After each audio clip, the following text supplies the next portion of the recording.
การนำผักกลัดไปวางพวงมาลาที่อนุสาวรีย์นักรบนิรนามและวางกระตาดอกไม้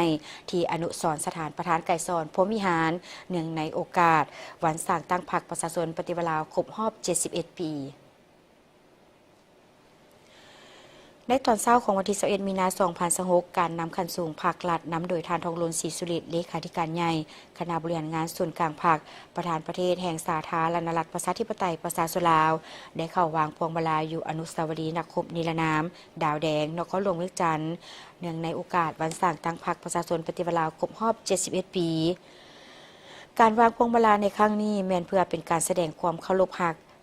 ความกตัญญูฮู้บุญคุณ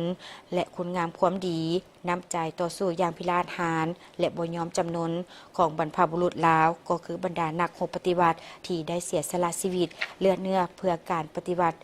อย่างองอาจกล้าหาญภายใต้การชี้นำพาของพรรคประชาชนปฏิวัติลาวจนสามารถญาติได้ไซสนะอันใหญ่หลวงและประกาศสถาปนาสาธารณรัฐประชาธิปไตยประชาชนลาวขึ้นอย่างสง่าผ่าเผยในวันที่ 2 ธันวาคม 1975 ภายหลังสำเร็จการวางพวงมาลาที่อนุ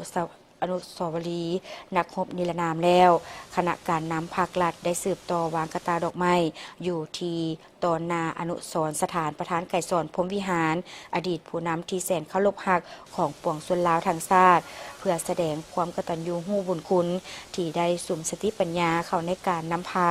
ขบวนการต่อสู้การหุกหานของพวกต่างดาวสามารถยัดได้ไซสนะและนำเอาความอยู่เย็นเป็นสุขมาสู่ประชาชนลาวบรรดาเผ่า